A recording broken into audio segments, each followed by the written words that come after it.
fellow citizens, and welcome to the first installment of the Nuclear Capacity, a mini-series podcast sharing the benefits of a pro-nuclear future.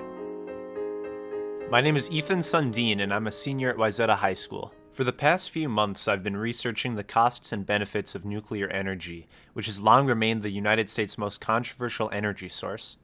The goal of this mini-series is to hopefully enlighten you, dear listener, with the information necessary to be aware of the impact nuclear energy could have on our future. To start our journey, I'd like to go over a brief history of nuclear energy, from where it started to right now. After the controversial ending to the Second World War, President Eisenhower introduced Atoms for Peace, a program that reoriented significant research to energy generation using nuclear technology. In the late 1950s, the U.S. succeeded in achieving energy generation via nuclear. Following the nuclear development era in the 1950s, the U.S. had a near monopoly on uranium, which nuclear reactors use as fuel. Due to the many concerns regarding safety, the nuclear power industry began a decline. The start of the decline saw less reactors being ordered and an eventual halt in production. Though no new reactors were being built, the energy output of nuclear energy still increased about 60% because of improved load factors and other infrastructure upgrades. Aside from the decline, there have been bipartisan movements in the past to expand nuclear energy. For example, in 2005, both the House and the Senate passed the Energy Policy Act, which included incentives for domestic nuclear energy production. This included production tax credit for nuclear plants made until the year 2021, although a revision was made in 2008 to extend it even further. This bill also pushed funding for research and development of advanced reactor technology, with $2 billion going towards a single project at the Idaho National Laboratory, the nation's leading center for nuclear energy research and development.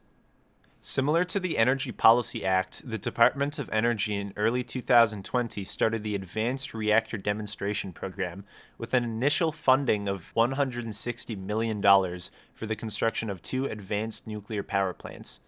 The ARDP is funding designs that are cheaper to produce and operate, which is one of the biggest setbacks for nuclear power. The Trump administration made headlines in 2019 by backing out of the Paris Climate Agreement, but the newly sworn-in Biden administration has re-entered it. The Biden administration has also created a $2 trillion climate plan to reduce carbon emissions with more investment into clean renewable energy, including nuclear power. This marks the first time in 48 years that Democrats have openly supported nuclear power. Republicans generally support nuclear as well because it has a huge business within the energy industry, supplying nearly 20% of America's power and thousands of jobs. In Biden's plan, he has laid out blueprints to expand nuclear power by funding research and developments into small modular reactors and other advanced reactor technologies to make nuclear energy more safe and cost less. With the background now out of the way, we need to discuss the social and economic impacts nuclear energy has in the U.S. Let's start with the social evaluation. Increasing funding and support for nuclear energy would slow the effects of climate change by decreasing the U.S.'s reliance on carbon energy like coal and natural gas, which releases greenhouse gases into the atmosphere, causing the Earth to get warmer. Climate change has been recognized by the United Nations as the most systemic threat to humankind. It is directly correlated to causing more frequent drought, storms, heat waves, rising sea levels, forest fires, and warming oceans, just to name a few, all of stronger and stronger magnitudes. As climate change gets worse and the planet gets warmer, these events will continue to get worse. As hurricanes get stronger, more and more people are dying and becoming homeless. The dysfunction of climate change is much like a sickness in our society, and nuclear energy is one way of treating it. Regarding other green energies, nuclear energy is arguably better to invest in because of its reliability. Because of the way nuclear facilities are built, they are largely resilient to nuclear disasters. This renders nuclear energy safer and more independent during emergency situations. Even with the social benefits, it's still important to discuss the risks associated with nuclear energy. Due to the lengthy time it takes to construct a nuclear reactor, some think it's not feasible for nuclear power to halt the effects of climate change in time. Gregory Jaczko, former chairman of the United States Nuclear Regulatory Commission, said, quote, "Nuclear power is wonderful, but the practical reality is we cannot build the amount of nuclear power plants we need in order to make a real dent in climate change in the next 10 to 15 years." End quote. Furthermore, nuclear energy is very risky in general as it leaves a nuclear waste as a byproduct. This waste is a radioactive pollution that can pretty much never be disposed of in our lifetimes. There's also the chance of nuclear accidents in the case of a nuclear meltdown, such as radioactive material escaping from a facility that can get into the digestive tracts of people, animals, or the environment, which can cause mutations, illness, and even death. Because the waste can't be disposed of, it's stored in barrels and is transported to different storage facilities depending on the level of danger it poses. Low-level waste can be stored underground on-site or in warehouses and can take up to hundreds of years to become unharmful. Higher-level waste is sent to more secure locations. However, most of these sites are located near large bodies of water due to the necessity of water cooling in nuclear plants, potentially causing massive environmental damage if a breach occurred. Now, when it comes to the length of time it takes to construct nuclear power plants, the next generation design may be small enough, a little smaller than a modest home, to be semi-mass produced. This would reduce the time it takes to start generating energy, and it would make construction cheaper. In reality, nuclear is safer than you'd probably think. Although there's no known way of disposing of nuclear waste, the Biden administration has announced an initiative to research ways of speeding up the process. It's also important to consider that most of that nuclear waste isn't immediately dangerous to people because the hazardous materials are kept on-site or underground in metal containment barrels and concrete chambers to essentially negate the spread of radioactive isotopes. Solar and wind energy may take less time to implement, but they are extremely weather dependent, rendering them useless at night or during a storm, while nuclear power plants can run 24/7 for up to 6 years until new fuel rods need to be added. An example of too much reliance on weather-dependent energy is in California, where due to the intense weather from forest fires, many areas were experiencing rolling blackouts.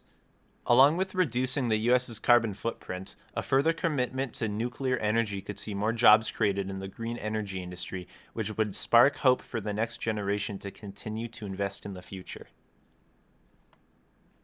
Now let's talk about the economic impact the nuclear industry holds. Nuclear energy creates more jobs than almost any other type of energy, about 0.5 jobs for every megawatt hour of energy produced. Nuclear energy brings in billions of dollars of domestic energy sales. According to the Nuclear Energy Institute, the nuclear energy industry is extremely important to the economy due to the short-term construction and long-term operating jobs it creates, with over 100,000 jobs currently and industry revenue ranging from $40 to $50 billion annually. Investment in nuclear energy's short-term benefits include lots of high-skill civil engineering jobs for the construction of the power plants. These can take from 7 to 20 years to complete. The long-term benefits include nuclear engineering and operating jobs working on-site to run and maintain the reactors for up to 80 years, or however long the generator's lifespan is. Nuclear fuel itself is much more efficient in proportion to its size than other forms of energy. Nuclear power plants use uranium in the form of pellet-filled rods to generate an immense amount of heat and energy. Uranium has a lot more potential energy than fossil fuels for its weight. About 28 grams of uranium pellets contain as much energy as 100 tons of coal. Because of the smaller weight-to-energy ratio, it's much cheaper to transport uranium than it is for coal and gas. Again, to properly understand the full economic impact that nuclear energy has, we need to look at the negative effects as well. Some argue that alternative green energy like wind and solar are better solutions than nuclear. They are cheaper and faster to construct and get running, and cost less to start generating electricity. Solar energy also creates more jobs per megawatt hour than nuclear energy does by almost a factor of 2. Solar energy producing units can be bought at stores or online for personal use and are super easy to set up. Nuclear energy, however, can take from 7 to 23 years to be fully operational and has an immense startup cost compared to solar, where it's not even feasible for the average consumer to consider getting into nuclear energy. For example, the two most recent nuclear projects under construction, the Vogtle Electric Generating Plant and the VC Summer Nuclear Station, received approval in 2012 from the Nuclear Regulatory Committee, and both are over budget and far from completing construction.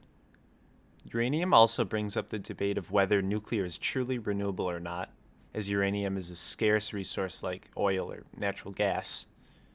The economic externalities of building a nuclear power plant include liability costs for any harm caused from construction, the effects of radiation, environmental regulation costs, and higher consumer taxes. However, nuclear power plants are expensive to create, but once a reactor is actually ready and running, it'll be generating electricity around the clock, day and night, if it's cloudy or not, or windy or not, something solar and wind can't do. The cost of producing electricity via nuclear will also decrease over time as the initial capital investment becomes less and less in comparison to the energy generated. Although solar energy creates more jobs quicker than nuclear energy is still far more reliable. Nuclear plants can produce energy constantly for years until they need to be refueled, while solar cells can only produce energy efficiently when they have proper sun and weather conditions.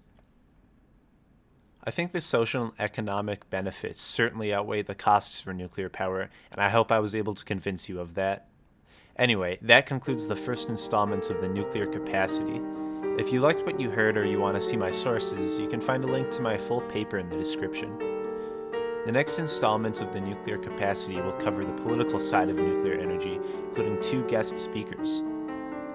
This podcast was researched, written, and edited by myself, and the logo was designed by myself using the tools at designevo.com. The intro and outro music are original compositions. Thank you, and farewell, citizens.